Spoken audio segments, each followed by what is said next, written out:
Hello, hello, dear friend. It's good to be here with you, simply here. Before we begin, can we just be together? Let's take a breath, a conscious breath. Not one to get somewhere, but just to be here. Breathe in and feel the air fill your lungs. And breathe out. And let go of the journey of the day. Let go of the name you carry. Let go of the roles you have been playing. Let go of who you were being just a moment ago. And just arrive. Here. Now. The world seems to be moving so fast, doesn't it? It's a storm of noise, a rush, a constant hum of doing, of becoming, of needing. Everyone is broadcasting. Everyone is shouting to be heard over the noise of everyone else. Everyone is racing to become someone. Someone important, someone right, someone seen. And amidst all this noise, amidst this frantic scramble, perhaps you've noticed something, a feeling, a growing quiet in certain places, a space where there used to be a voice. It seems that some souls, the ones who seem to have found a certain light, a certain kindness, the ones who, when you spoke with them, you felt truly heard, the ones who seem to be rooted in something deeper than the daily drama, it seems they are disappearing. They are no longer on the center stage. They are no longer at the front of the parade. They are no longer in the argument, fighting to win. They are no longer shouting in the arena of opinions. Their posts are fewer. Their voices are softer. They are becoming silent. Where did they go? Why are awakened souls silently disappearing from the world? Perhaps the first thing we must see is that the place they are disappearing from is the game, the big game. The me game, the mine game, the game of I am right and you are wrong, the game of my tribe against your tribe, the game of what I have and what I want. It's a very loud game. It's very bright, very attractive, and it demands all of your energy. It feeds on fear. It feeds on righteousness. It feeds on anger. It feeds on your need to be someone, to be a separate someone. The awakened soul, the soul that is remembering, it looks at this game, and it doesn't hate the game. It doesn't judge the players. It sees the fear and the suffering that keep the game going, and it looks at it all with immense compassion, with love, and then, quietly, without fanfare, without condemnation, it simply puts its cards down. It quietly stands up from the table. It doesn't flip the table over. It doesn't announce its departure to the room. It doesn't condemn the players who stay. It just stops playing. You see, there are moments in our lives when everything seems to be tearing us apart, but perhaps it is only life, in its great wisdom, freeing us from what we are not. Freeing us from the armor we built around our hearts so long ago to protect ourselves. But the armor became a prison, and we forgot we were the one inside. This disappearing is not an escape. Oh no, it is the very opposite. It is not a retreat from the world. It is a retreat from the illusion. It is a retreat from the story about the world. They are disappearing from your screen because they are deeply present in their lives. They are disappearing from the endless scrolling conversation because they are busy listening to the wind in the trees, listening to the kettle sing, listening to a friend who is in pain without trying to fix them, just listening. They are trading the frantic complexity of the mind for the simple, profound simplicity of the heart. They are trading the tight, small costume of identity for the vast, open space of being. They are not running from the battle. They have realized the battle is an illusion. They are the peace that the battle longs for. Who are you when you stop performing? Who are you when you stop trying to prove who you are? Who are you when the thinking mind falls quiet, even for a second? What is left is presence, pure, silent, loving, awareness. They are disappearing into that. They are dissolving into presence. They are not becoming nothing. They are becoming everything. This quiet disappearance is a reminder. It is a gentle call home. It is an invitation, whispered to your own heart, to stop running and simply be. Comment presence below if you feel you are ready, even for just a moment, to remember who you truly are. Bloco 2, a ilusão do ego. So, what is this thing they are stepping away from? This mask, this costume, this voice that never stops talking? We call it the ego, and oh, how we treat it. We treat it like an enemy. We say, I have to kill my ego. I have to defeat it. I have to get rid of it. We declare war on ourselves. Ah, what compassion we must have for this part of us. The ego is not evil. It is not a mistake. It is just your spacesuit. It's the beautiful, intricate, necessary suit you wear to navigate this third-dimensional reality. It's the mechanism that says, I am hungry. I am cold. I am separate. That is a car. Do not step in front of it. It is a survival mechanism. And it did a wonderful job, didn't it? It kept you safe. It helped you learn the rules of the world. It helped you navigate school and work and relationships. It built a story. A beautiful, tragic, funny, heroic story. The story of me. But the ego has one fundamental job, to be separate. And so it has one fundamental fear, to stop being separate. It fears disappearing. Its greatest fear is union. Its greatest fear is vastness. Its greatest fear is true love. Because in true, boundless love, the me and the other dissolve into us. And so the ego tries to control the world, to make it predictable, to make it safe. It tries to control outcomes. It tries to control people. It tries to control what you feel and when you feel it. It builds walls to keep itself safe from the world. But of course, those walls also become a prison that keeps the world out and keeps you in. The awakened soul is the one who begins to see the walls, not to tear them down in anger, but just to see them. She walks up to the wall and she touches it with love, with gratitude. She says to the ego, thank you for your service. Thank you for protecting this tender heart for so long. But I'm no longer just this story. I'm not the spacesuit. I'm the astronaut inside it. I'm not the character in the play. I'm the awareness watching the play. I'm the space through which the spacesuit moves. The ego tries to control the world because it fears disappearing. But when we watch it with love, when we simply witness its fear, its anger, its pride, without believing it, it begins to relax. It begins to dissolve, not into nothing, but into the vastness that holds it. It is not killed. It is integrated.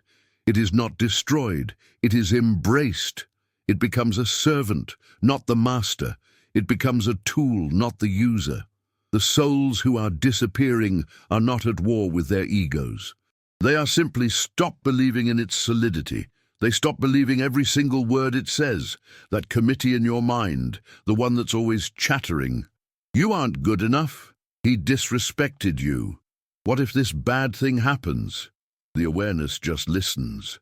It listens to the committee, the way you might listen to a noisy room full of frightened children, with compassion, with patience, but without believing you are the noise. They are disappearing from reactivity. They are no longer taking the bait. The world is full of hooks. Be angry about this. Be afraid of that. Hate them. When the world offers this bait of drama or rage or outrage, they offer space. They offer a pause. They offer a breath. They offer silence. This silence is not weakness. It is the most powerful thing in the universe. It is the space where the hook dissolves. It is the space where healing happens. It is the space where the old skin can be shed gently. They are not disappearing. They are becoming the space for all of it, the tragic and the beautiful, the pain and the joy. They are no longer trapped in the play. They have become the stage. Narratur, Bloco 3, a jornada da entrega. So how does one do this? How does one disappear from the prison of the ego? How do you become the stage instead of just the actor? It's a funny journey. It's the great cosmic paradox. It begins with all this effort. We read all the books. We meditate for hours. We go to the retreats. We try to be spiritual. We try to be loving. We try to awaken. We try to get illuminated. We try to become nobody. And this, of course, is just the ego. It's the ego playing a new and very clever game, the spiritual game. Look how enlightened I am. Look how detached I am from worldly things. My meditation practice is longer than yours. It's the same old me game. It's the same spacesuit, just painted white and gold with a halo. And it's even more exhausting. And then, one day, often when you least expect it, by grace, something gives up. The doer gives up. The fixer gives up. The controller gives up. The spiritual seeker gives up. And what is left is surrender. Now, surrender is a terrifying word for the ego. It sounds like defeat. It sounds like passivity. It sounds like losing. But spiritual surrender is not giving up. It is giving over. It is giving over to the flow of the river.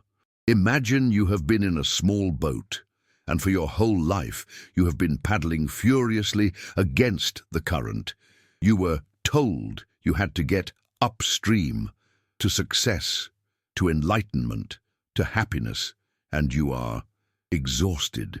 Your shoulders ache. Your back is breaking. Your heart is tired. You are so busy paddling, you haven't seen the sky in years. Surrender is the moment when you just let go of the oars. You drop them into the water, and you lie back in the boat. You feel the sun on your face. You look up at the clouds, and you trust. You trust that the river, the Tao, the Dharma, the flow of existence, you trust that the river knows where it is going. The souls who are disappearing have let go of the oars. They have stopped trying to manage the universe. They have stopped trying to fix everyone. They have stopped trying to control the next moment and the one after that. They have stopped trying to paddle upstream. They are disappearing from anxiety. They are disappearing from the burdens of the future.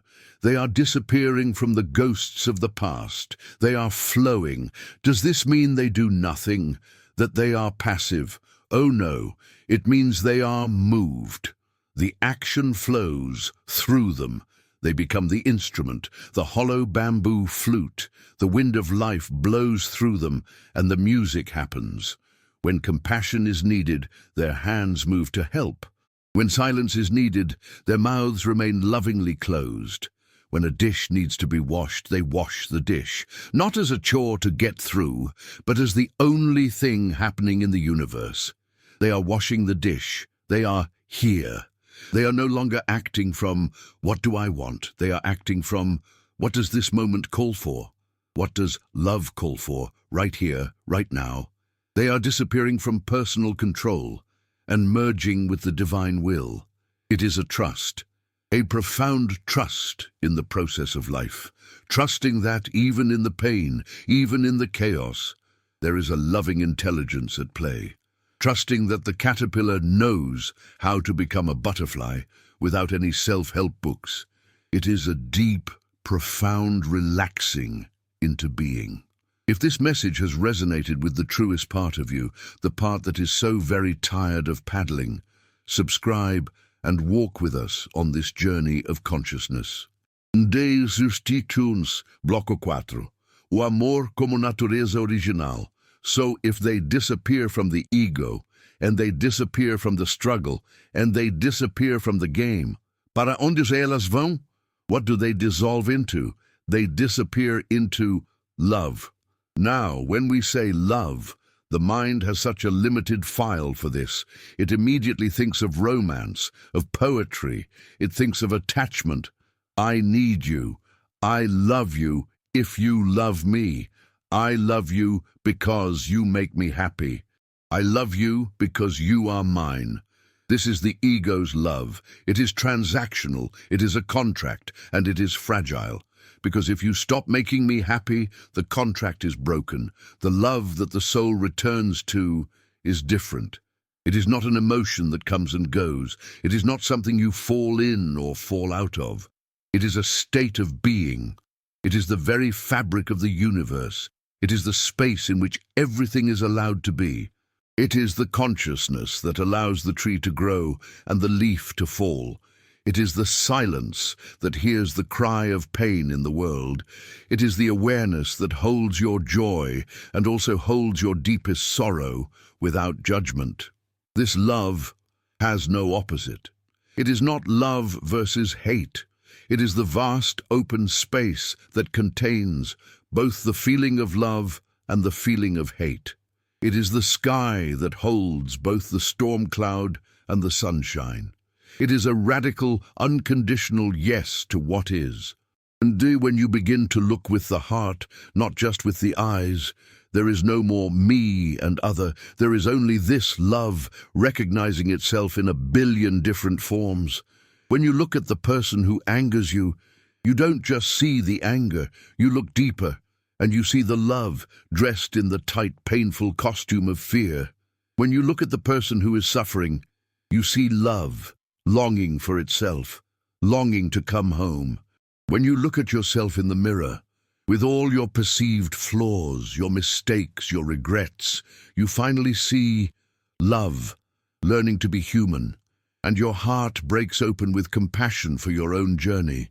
The awakened souls are disappearing because they have stopped seeing others. They don't see strangers anymore. They see only themselves. They see only God in a million different disguises. Some are frightening, some are beautiful, but it's all the one, playing hide and seek. So how can they fight? How can they hold on to hate? Who would they be hating? Only themselves. This disappearance is a merging. It is a homecoming. The drop of water disappears when it falls into the ocean. But did it really disappear? Or did it simply stop being a separate drop and remember that it is the ocean? It lost its tiny, fragile identity, and it gained the vastness. It gained everything. They are disappearing as a person and reappearing as presence. They are disappearing as a somebody and reappearing as being. They are disappearing as an individual and reappearing as oneness. They are the warmth in the room. They are the listening that has no agenda, that isn't just waiting to speak. They are the kindness that doesn't need to be seen, that asks for nothing in return. They don't need you to see them. They don't need you to acknowledge them. They don't need you to give them a name or a like. They are too busy being the love that holds all things. Is love something you feel, or is it what you are? When you stop searching for love, as if it is outside of you, you discover you are the source of it. They have disappeared from the search and have rested in the finding. Bloco fin, o silencio y o despertar. Shh. Just for a moment. Listen. Can you feel it? The silence underneath my words. The silence in your room, behind any sounds. The silence inside your own heart. Silence is not the absence of sound. If it were, it would be fragile, destroyed by the next car door slamming. True silence is the absence of the thinker. It is the absence of the me who is commenting on everything. It is the space in which sound happens. It is the canvas on which the painting of life appears. It is the backdrop for all creation. The world of the ego is noise, constant internal noise, thinking, commentary, judgment, planning, rehearsing, regretting. The mind is like a radio station that has been on since you were born, and the off switch is broken. It's always on. This is good, this is bad, I like this, I don't like that. I should have said, and we think we are that radio station. We think we are that voice. The awakened soul is the one who has found the volume knob, and then, by grace, they find the off switch. Not that the thoughts stop. The thoughts still come. The radio still plays. Thoughts are like clouds in the sky. It's what the mind does.